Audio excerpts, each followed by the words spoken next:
ইনারা ডেকেছেন। এখানে ইমাম যারাই রয়েছেন ইনারা প্রথম কাতারে রয়েছেন। মুসলমানদের যে মসজিদের ইমাম তা আপনারা, আপনাদের পুরো দায়িত্ব রয়েছে। ইমামদের কথাকে পুরো দেশবাসী মানে। অতএব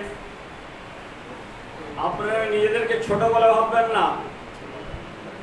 এই ভারতবর্ষ আপনাদের রক্ত দিয়ে ভারত মাতার মাথা থেকে যখন সিন্দুরকে লোটা হচ্ছিল, সেই সময়তে আপনারা এই বুকের তাজা রক্ত দিয়ে এই দেশকে স্বাধীন করেছিলেন। 1975 সালে যখন আমি দিল্লি যাই,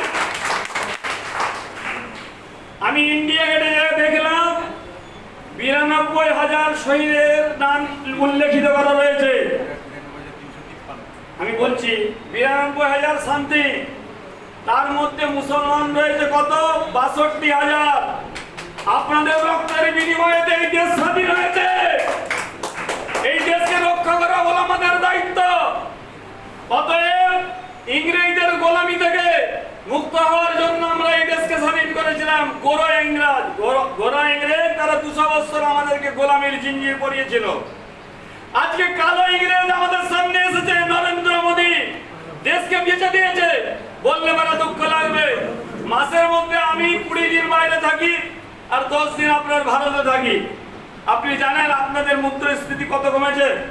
আমাদেরকে মানি এক্সচেঞ্জে যখন দাঁড়াতে হয় তখন লজ্জা লাগে। 1000 টাকার একটা নোট দিলে পরে 2000 টাকার একটা নোট দিলে পরে কত দেয়? 38 দুগুণে কত হচ্ছে? 76 টাকা। লজ্জা লাগে না আমাদের? কত কমেছে? দেশটাকে 10 বছরে বেঁচে দিয়েছে নরেন্দ্র মোদী।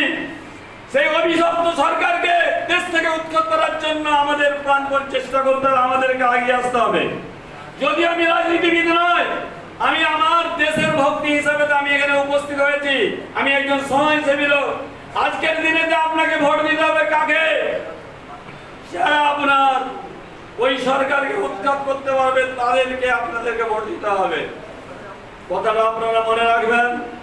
সেই হিসাবেতে আগামী দিনেতে এমন রক্ত দিতে হবে, বুকের তাজা রক্ত দিয়ে আবার ভারত মাতার মাথা সিন্দুরকে যে লুটা হয়েছে, সেই সিন্দুরকে আমার এবং আপনার বুকের তাজা রক্ত দিয়ে আবার মাথাকে ভারত মাতার মাথায় লাল করতে হবে। ইনশাআল্লাহ তৈরি আছি?